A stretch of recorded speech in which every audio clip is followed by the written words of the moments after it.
Assalamualaikum warahmatullahi wabarakatuh. Pada video kali ini, kami akan memaparkan jurnal pasar modal kelompok kami yang berjudul Pasar Modal Konvensional dalam Perspektif Islam, Studi Kasus pada Bank Syariah Indonesia. Sebelumnya, izinkan saya memperkenalkan anggota kelompok 7. Yang pertama, ada saya sendiri, Dea Arina Saputri, lalu ada Egi Saputra, Desi Siti Fatimah, Maulana Adam, Sinta Amelia, dan Widya Pevtiani. Untuk pemaparan yang pertama akan dijelaskan oleh saya, Dea Arina Saputri. Untuk pemaparan yang pertama, yaitu tentang pengertian pasar modal. Pasar modal atau capital market merupakan pasar untuk berbagai instrumen keuangan jangka panjang yang bisa diperjualbelikan baik dalam bentuk uang maupun modal sendiri. Pasar modal adalah tempat atau sarana bertemunya antara permintaan dan penawaran atas instrumen keuangan jangka panjang, umumnya lebih dari 1 tahun. Musonera menjelaskan peran penting pasar modal, antara lain yang A. Memobilisasi tabungan untuk investasi. Ketika orang menarik tabungan dan mulai berinvestasi di saham, hal ini mengarah pada alokasi sumber daya yang lebih rasional. Yang B. Redistribusi kekayaan. Pasar modal mampu menjadi alat untuk menguras ketidaksetaraan pendapatan. Yang C. Menciptakan peluang investasi bagi investor retail. Berbeda dengan bisnis lainnya yang membutuhkan modal yang besar, investasi di saham terbuka bagi investor besar dan kecil karena seseorang dapat membeli sejumlah saham yang dia mampu. Oleh karena itu, bursa saham memberikan sumber pendapatan tambahan bagi investor retail. Yang D. Model proyek pemerintah untuk pembangunan. Pemerintah baik pusat dan daerah menerbitkan saham dalam bentuk lain yang dikenal dengan obligasi. Sumber pendanaan dapat digunakan untuk membiayai proyek-proyek strategis pemerintah. Bila pemerintah mampu mendapatkan sumber dana alternatif dari saham, maka pemerintah tidak perlu lagi meminjam ke negara lain. Yang E. Pengendalian manajemen perusahaan. Peranan bursa efek juga dapat menjadi pengawas agar pasar bisa bekerja secara efisien, adil, dan transparan. Selama beberapa dekade, bursa saham telah meningkatkan persyaratan bagi perusahaan baru yang akan listing di Bursa Efek Indonesia. Persyaratan ini berkaitan dengan penyimpanan semua informasi keuangan mengenai perusahaan yang sekuritasnya dijual di Bursa Efek. Yang selanjutnya, F. Barometer ekonomi. Di bursa saham, kenaikan dan penurunan saham sangat bergantung pada kondisi pasar. Harga saham cenderung naik atau stabil ketika perekonomian menunjukkan tanda stabilitas secara umum. Oleh karena itu, pergerakan saham bisa menjadi indikator untuk melihat kondisi perekonomian suatu negara. Yang kedua, instrumen dalam pasar modal. Instrumen dalam pasar modal itu meliputi saham, obligasi, waran, right, obligasi konvertibel, dan produk turunan put atau call option.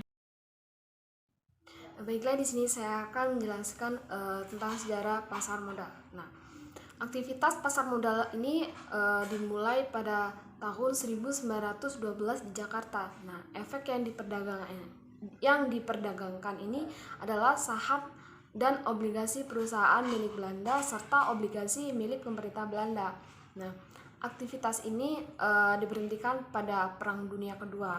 Nah, memasuki era kemerdekaan, bursa efek ini diaktifkan kembali dengan diterbitkan obligasi pemerintah Republik Indonesia tahun 1950. Nah, pengaktifan ini didukung dengan Undang-Undang Darurat tentang Bursa nomor 13 tahun 1951 dengan Undang-Undang nomor 15 tahun 1952. Nah, untuk meningkatkan aktivitas pasar modal, pemerintah ini membentuk badan pelaksana badan pasar modal atau biasa disebut dengan BAPEPAM.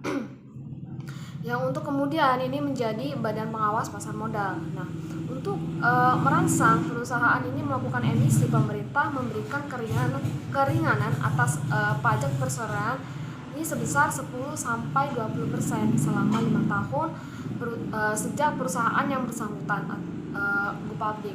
Nah, adapun struktur pasar modal di Indonesia. Nah, untuk mendukung kegiatan pasar modal ini diperlukan lembaga yang dapat membantu menunjang kegiatan pasar modal agar dapat berjalan dengan baik. Nah, adapun lembaga penunjang tersebut antara lain yaitu yang pertama itu ada BAPEPAM. Nah, sesuai dengan keputusan Menteri Keuangan Republik Indonesia nomor 53 garis miring KMK bulan Januari tahun 1997.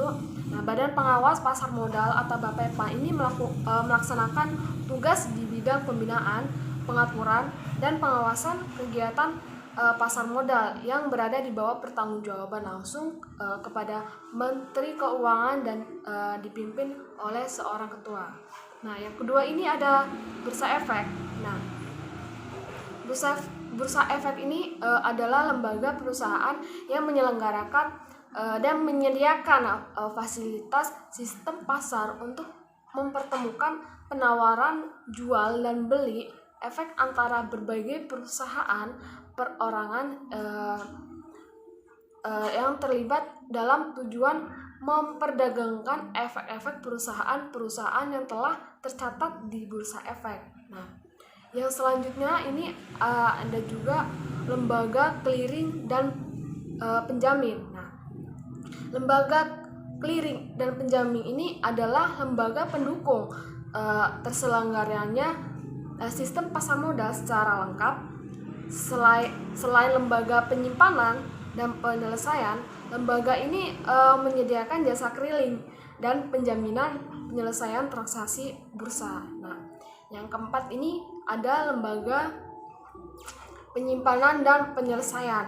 Nah, lembaga atau perusahaan yang menyelenggarakan kegiatan kustodian sentral atau tempat penyimpanan terpusat ini bagi bank kustodian ini perusahaan.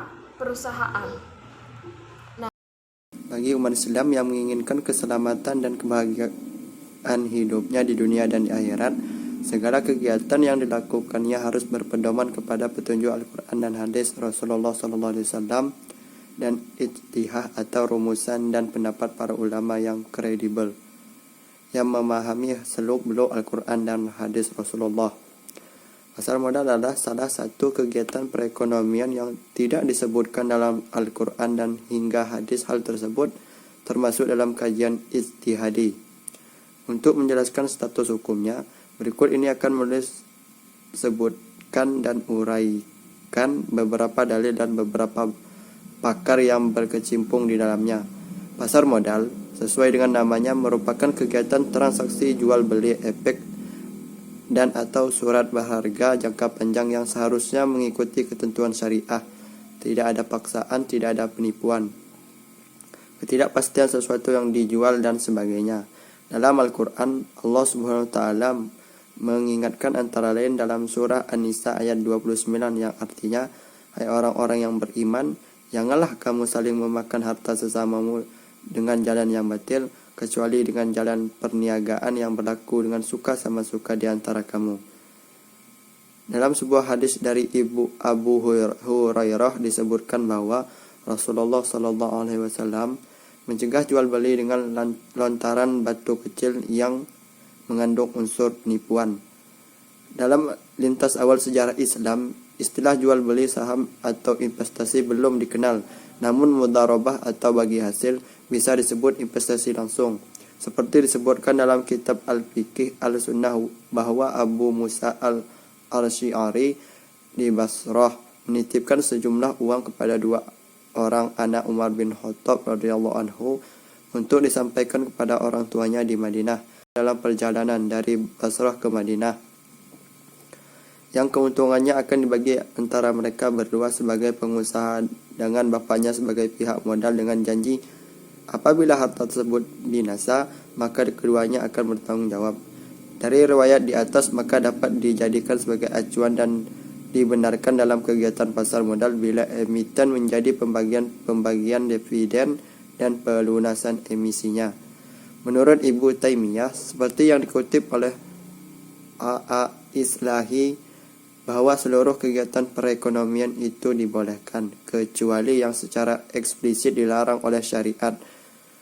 Karena pasar modal itu tidak ada nas yang melarang, maka boleh saja dilaksanakan, selama batas usahanya tersebut tidak bertentangan dengan syariat Islam. Sofyan Syafri Harahap menambahkan kata Islami setelah pasar modal, di mana dia mengatakan bahwa pasar modal Islami sama saja dengan pasar modal konvensional. Namun, surat-surat berharga atau saham yang diperdagangkan harus sesuai dengan syariat Islam dan perusahaan yang memperdagangkannya harus perusahaan yang tidak menyalahi syariat. Artinya tidak boleh ada unsur penipuan, kezaliman, unsur riba, insider trading, window dressing, dan transaksi yang tidak jujur lainnya. Ulama klasik tidak membahas pasar modal karena belum mengenalnya. Tapi ulama atau ilmuwan hukum Islam kontemporer mengenal dan membahas tentang efek investasi yang menggunakan saham dengan istilah syirkah musahamah. Dr. Nus Kamil Musa mengatakan bahwa syirkah musahamah adalah suatu bentuk perkongsian di mana modal pokoknya dibagi atas saham-saham yang sama jumlahnya ditambah dengan penyertaan modal atau perkongsian tersebut. Para pihak yang berkongsi tidak akan dimintai tanggung jawab melebihi nilai saham yang dimilikinya. Kemudian ada penjelasan dari Abdul Aziz Al-Hayat. Ia menjelaskan tentang kebolehan syirkah musahamah. Ini sebagaimana dibolehkannya syirkah-syirkah anwal yang lain dengan syarat terlepas dari unsur riba dan hal-hal yang dilarang oleh syara. Beliau beralasan bahwa syirkah musahamah ini sesuai dengan aturan-aturan syirkah inan dalam fikih Islam. Pada dasarnya persekutuan modal seperti yang dikenal dengan istilah syirkah musahamah boleh dilakukan oleh umat Islam apabila dalam operasional perusahaan itu tidak mengandung hal-hal yang dilarang dalam Islam.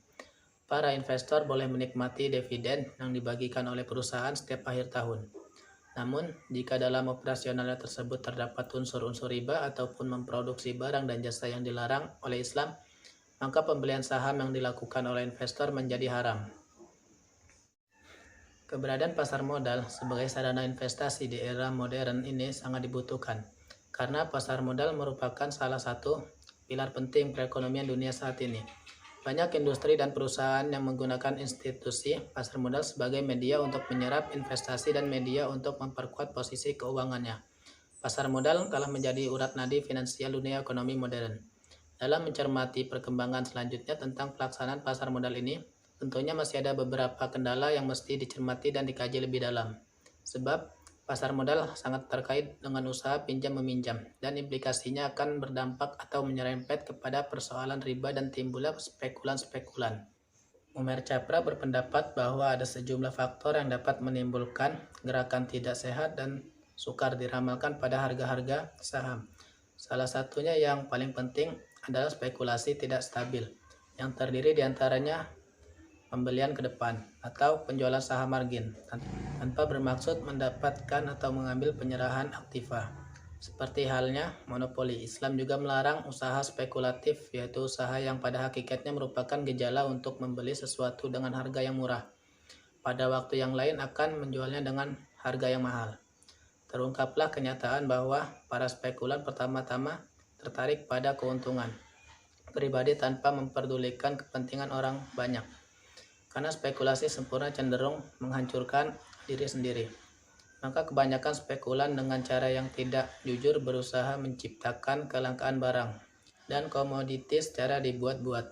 Dengan demikian terciptalah suatu tekanan inflasi pada ekonomi. Spekulasi pasar modal sesungguhnya cenderung mengguncangkan harga melalui pembelian yang berlebihan, Ketika harga diperkirakan meningkat atau penjualan manakala diperkirakan akan turun, dalam kenyataannya dikarenakan rumor yang sengaja disebarkan oleh orang dalam dan mereka yang mempunyai kepentingan tertentu. Ada gelombang pembelian dan penjualan spekulatif yang melaju di satu arah yang sama, menjurus pada spekulasi yang tidak normal dan tidak sehat. Oleh karena itu, kiranya bijaksana untuk tetap mempertahankan sehatnya pasar secara terus-menerus melalui sejumlah pembaruan. Yang paling penting adalah bagaimana tetap mempertahankan 100% margin, yaitu sama dengan pembelian tunai untuk menghapuskan adanya unsur riba. Dengan penghapusan pembelian margin, peluang bagi para spekulan sendiri pun jadi dibatasi dengan sendirinya. Satu-satunya akibat yang ditimbulkan oleh langkah seperti itu adalah volume perdagangan jangka pendek di pasar modal sedikit berkurang, tetapi dampaknya justru akan menyehatkan perdagangan jangka panjang. Penghapusan riba dan penerapan sistem hanya pembelian dengan tunai di pasar modal membuahkan perilaku harga saham yang teratur dan melindungi investor. Meskipun demikian, masih ada bentuk lain yang harus diterapkan sesuai dengan ajaran-ajaran Islam sehingga mampu membatasi praktik-praktik tidak sehat yang menciptakan suatu kondisi yang mendestabilisasi di pasar modal dan menjarah kepentingan umum yang meliputi keterbukaan semua bahan material pada modal, sistem bagi hasil yang ditawarkan pasar perdana dan sekunder, memotong praktik-praktik perdagangan yang tidak adil, membatasi manipulasi harga patungan yang dilakukan oleh perantara, direktur atau pemegang saham besar, dan spekulan lain atas dasar pengetahuan mengenai pasar modal yang diperoleh dari orang dalam dan lain-lain. Tidak kalah pentingnya adalah perlunya dibenahi pengorganisasian pasar modal yang memadai bagi pembiayaan suatu usaha dengan modal sendiri yang merupakan elemen kunci dalam reorganisasi suatu perekonomian yang sejalan dengan aturan Islam. Masalah ini belum mendapat perhatian yang memadai dari para ekonom Islam dan juga masalah pembaharuan perusahaan patungan berdasarkan ajaran Islam. Nah, untuk menjamin imbalan yang adil bagi investor.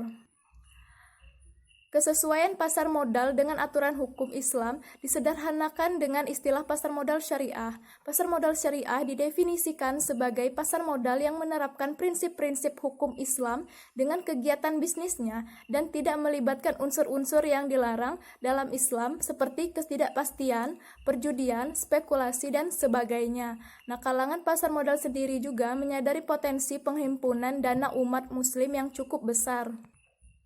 Saat ini sudah banyak sektor yang menyediakan produk pasar modal konvensional, namun dalam sektor perbankan syariah di Indonesia, Bank Syariah Indonesia memiliki produk saham yang terdaftar di Bursa Efek Indonesia. Nah, perbankan syariah masih menunjukkan kemampuannya bertahan di tengah krisis yang dibuktikan portofolio bisnis dan kinerja bank syariah, termasuk di pasar modal yang cenderung stabil.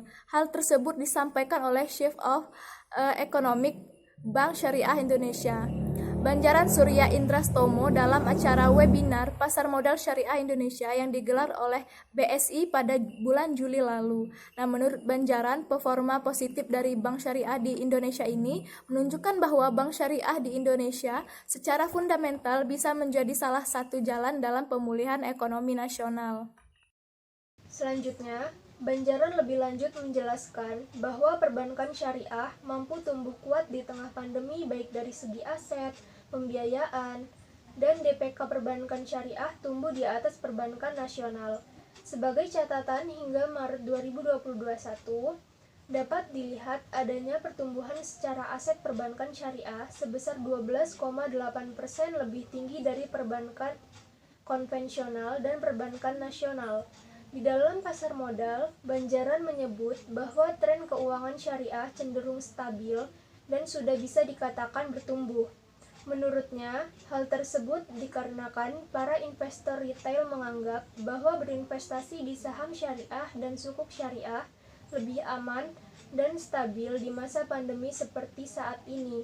Dan jika tren positif tersebut terus terjaga, maka potensi ekonomi syariah di Indonesia semakin membesar akan tercapai ketika masa pandemi berakhir. Jika melihat data yang dirilis oleh Bursa Efek Indonesia, Bank Syariah Indonesia sebagai salah satu entitas besar yang tercatat di BEI, merupakan salah satu emiten yang paling stabil. Dalam pantauan 6 bulan terakhir sejak BSI diluncurkan pada 1 Februari 2021, saham emiten dengan kode BRIS ini stabil pada level Rp2.350 sampai Rp2.190. Ketangguhan dari BSI di pasar modal diperlihatkan dengan meningkatnya performa saham BRIS selama sebulan terakhir, yakni meningkat 20%. Walaupun kondisi market sedang diguncang oleh pandemi COVID-19 sejak awal Juni 2021. Banjaran melihat tren positif bank syariah di Indonesia juga dikarenakan kemampuan bank syariah di Indonesia dalam menciptakan layanan berbasis digital yang lebih memudahkan masyarakat dan nasabahnya. Hal ini dikarenakan produk bank syariah di Indonesia bisa masuk ke sektor-sektor mikro yang menjadi hajat hidup orang banyak. Menurut Banjaran, sektor IT akan menjadi tumpuan, juga jasa kesehatan dan kegiatan sosial, tetapi harus melihat overhead dari dua jasa terakhir tadi, di mana akan ada batas atas dari dua jasa tersebut.